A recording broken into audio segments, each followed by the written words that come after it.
Financial Survival Network, helping you survive and thrive in the new economy.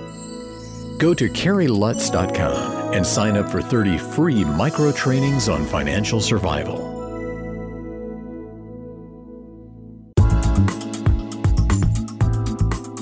$1490 WGCH. This is Carrie Lutz. You're listening to the Financial Survival Network. Time for another Triple Lutz Report. This is Triple Lutz Report 163. It is February 20th, 2012. Yours truly, your humble host, of course, would never speed. Strictly 55 and 65 miles an hour, and I brake for pedestrians. And a friend of mine who's a habitual speeder, who shall go unnamed other than to say his name's Greg, outside of that I won't incriminate him, he tells me, Carrie, I got this incredible radar detector. It is so cool. He shows it to me, set it up in his car, and it's an Escort radar detector. It's got Bluetooth technology built into the cord, and it's called Escort Live. You download an app to your iPhone or to your Android, and as you're driving along, your radar detector will detect immediate threats. It'll also learn about false alarms that keep going off and filter them out. And on your iPhone or your Android, what happens when you're getting to a radar trap where there's active radar in the area? It's what I call social networking for speeders. And what happens is, if somebody ahead of you, hopefully there is somebody, passes by and either a laser hits them or they get hit with a certain type of radar, it automatically feeds a database, and everybody in the area will get notice of that radar trap when they approach it. And the thing beeps. It'll tell you what kind of radar it is, or if it's laser. I mean, it's totally cool. The other thing that's amazing is I hadn't understood the proliferation of red light cameras. Those are cameras where you're driving along, minding your own business. The light changes just when you're passing through the intersection. The camera takes a picture of you, gets your plate number, and you get a ticket in the mail. $50, $100, depending where you are. Could be more in New York City, because you give Nanny Bloomberg the chance, and he'll take you for $250 or $500. So this thing has a permanent database of every radar, I should say every red light camera in the area. As they get added, they get posted to the database. And I was astounded by the number of red light cameras all around me in New York, in Mount Vernon, in Newark, New Jersey. In Newark, it seemed like there was one on every single corner. The thing was just going off continually. And sure enough, I'd look up at the traffic light, and there was the camera. I mean, the thing was just amazing. It worked so well. And it was a nice day out on the weekend. And as we're driving down, radar trap after radar trap is getting picked up and passed along.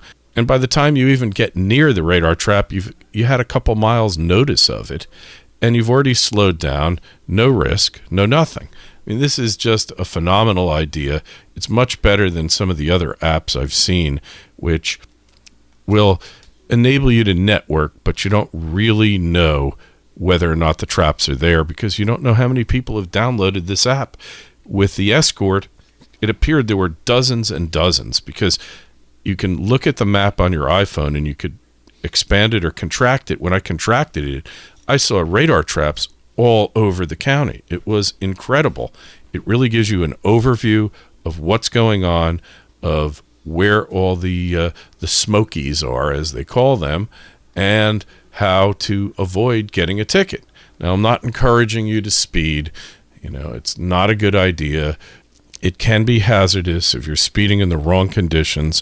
But let's face it, our interstate highway system was designed for cars to travel on it safely at 85 miles an hour.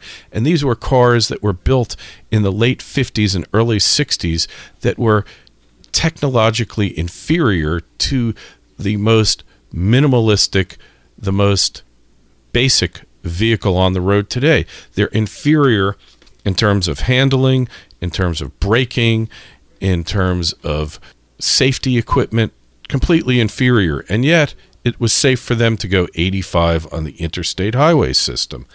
Cars now, they drive them on the Autobahn at triple digits.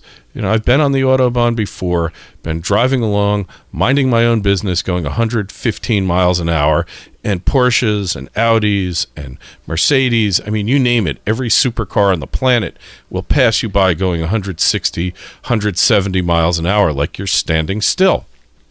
I'm not advocating that, although I think they tried that experiment in Montana a few years ago. Didn't work out too good, so they reimposed the speed limit there. But the fact of the matter is that traffic tickets, traffic infractions, the whole thing is just a form of taxation.